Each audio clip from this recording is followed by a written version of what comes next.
Bharatiya Janata party के वरिष्ठ नेता चौधरी वीरेंद्र सिंह के बेबाक बोल एक बार फिर से सामने आए हैं। चौधरी वीरेंद्र सिंह का कहना है कि बीजेपी में मैं अकेला था जो किसान आंदोलन में किसानों के साथ खड़ा रहा। मैं अपनी सोच पर चलता हूं। पूर्व केंद्रीय मंत्री चौधरी वीरेंद्र सिंह बहादुरगढ़ में पत्रकारों से बातचीत कर रहे थे, पत्रकारों के साथ रूबरू हो रहे थे। वह यहां कार्यकर्ताओं को 2 अक्टूबर को जींद में होने वाली रैली का न्योता देने के लिए पहुंचे थे। चौधरी वीरेंद्र सिंह ने बताया कि वे मेरी आवाज सुनो नाम से रैली कर रहे हैं। और आपको बता दें खासतौर से कि जब यहां इनेलो ने अपनी रैली की थी उस दौरान भी चौधरी वीरेंद्र सिंह उस मंच पर भी नजर आए थे कैथल में, और तमाम विपक्षी नेताओं को यहां बुलाया गया था और कई बड़े नेता भी इसमें शामिल हुए थे। और इसके साथ साथ चौधरी वीरेंद्र सिंह भी इस मंच पर नजर आए थे। कई बार बेबाक टिप्पणियां और वहीं कुछ इस तरह का अंदाज नजर आता है चौधरी वीरेंद्र सिंह का, जिसे लेकर के सवाल खड़े होते हैं। बीजेपी में आखिर वो रहेंगे या बीजेपी पार्टी को छोड़ने की तैयारी कर रहे हैं, इसे लेकर कई बार उनसे सवाल किए जाते रहे। हर आदमी का यही ख्याल होता है। और मैं तो पहले तो रामविलास शर्मा की तो पूरी बात कह लेता हूँ।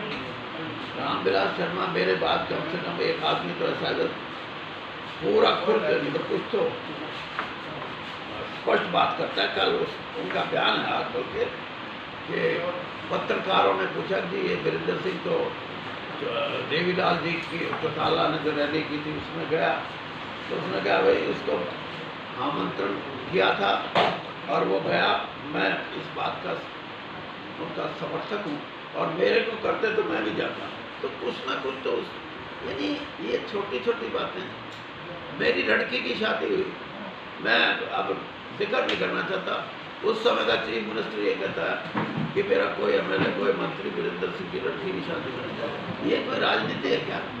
यानी कहीं तक ऊपर उठकर सोचे।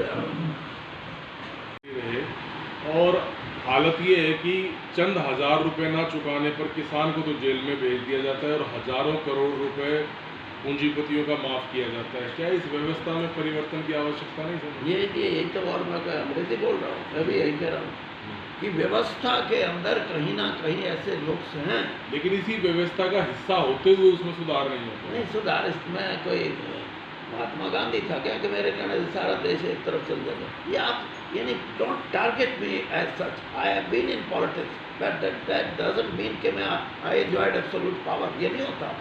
लेकिन मैं अपनी आवाज़ उठाता रहा।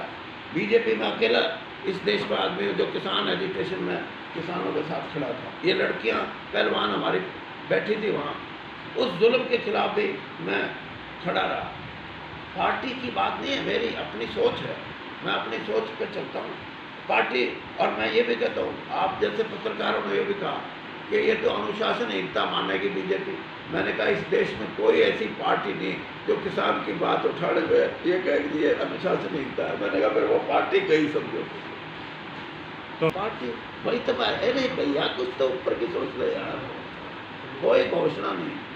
मैं ये कह रहा हूँ कि एक नई सोच है। मेरा एक लक्ष्य है कि हो सकता है इस कार्यक्रम से कुछ नई चीज़ें आएँ और उनका असर हमारी राजनीति पे पड़े। बीजेपी पे भी पड़े, कांग्रेस पे भी पड़े, चौटाला साहब बड़े की पे भी पड़े, छोटे चौटाला की पे भी पड़े, और मायावती जी की पार्टी है, आप पार्टी है, और भी कोई पार्टी है उन पर पड़े। जैसे आपने वो तो लटका इससे घटता है ना कि भीड़ का ही तो खेल है ये सारा।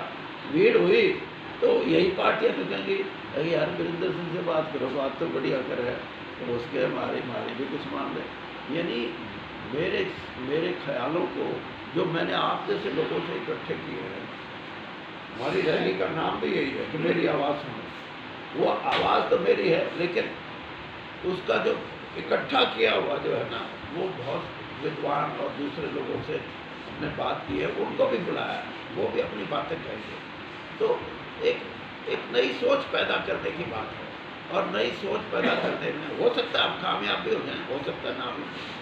रैली का कोई ताल्लुक नहीं और ना ही हम सरकार को सुनाना चाहते हैं। हम एक नया चिंतन है जो हरियाणा के लोगों में उसको फ्लोट करना चाहते हैं, और उस चिंतन में हम किसी का ना तो किसी का विरोध करके कर रहे, ना किसी की जय जयकार कर रहे। हम ये चाह रहे हैं कि कुछ ऐसी समस्याएं हैं जो देश की आज़ादी से पहले भी यहाँ थी, हरियाणा में भी थी, देश में भी। और उन समस्याओं को अगर मैं कहूँ मोटे तौर पे तो गरीबी थी, भूखमरी थी, उसके साथ साथ बेरोजगारी थी, और जैसे कहा भ्रष्टाचार था, किसान की कोई पहचान नहीं थी, वो कर्जे में ही सारी उम्र निकल जाती थी, उसकी कोई आर्थिक अवस्था और सामाजिक अवस्था में कोई आमूलचूल परिवर्तन पिछले सैकड़ों साल से नहीं हुए होंगे। और जो दलित समाज है, जो डिप्राइव्ड क्लास है, उसको सम्मानित करने के लिए, उसको सम्मानित का मतलब उसको भी सामाजिक रूप से ऊपर लाने के लिए जो प्रयास जरूरी होते हैं, वो उस ज़माने में तो था ही नहीं, लेकिन प्रयास संविधान के माध्यम से लगा लो, सरकारों की नीतियों के माध्यम से लगा लो, लेकिन वो सारी की सारी चीज़ें आज भी खड़ी हैं। हो सकता है उनकी शक्ल बदल गई हो। अब आपने भी देखा होगा कि कई जगह छापेमारी हुई भ्रष्ट अधिकारियों के खिलाफ, और एक ये जो गुटखा जो होता है ना, क्या गुटखा बनाने वाली कंपनियों के खिलाफ इतने पैसे मिले हैं कि उंगलियों से तो लोग, हाथों से तो गिन नहीं सके जो छापे मारने वाले थे। उसके लिए मशीनें मंगाई गई, मशीनों से गिनती हुई, और वो भी 3-3 दिन लग गए। जिस समाज में और जिस व्यवस्था में इतना भ्रष्टाचार होगा, वहाँ गरीबी रहेगी। ये भ्रष्टाचार भी एक बड़ा मुद्दा है जिसको ख़त्म कर, तो इन सारी बातों पे हमारे 76 साल की आज़ादी के बाद जो जो पार्टियां, राजनीतिक दल आए, जिन्होंने इन समस्याओं के निदान के बारे में कुछ ना कुछ अपने तरीके से काम किए, उनके प्रयास रहे, लेकिन समस्याओं का पूरे तौर पे निराकरण नहीं हुआ। तो मैंने ये 2 तारीख की महात्मा गांधी जी के जन्मदिन पे और लाल बहादुर शास्त्री जी के जन्मदिन पे जींद में जो कार्यक्रम रखा है, ये राजनीति से ऊपर का कार्यक्रम है।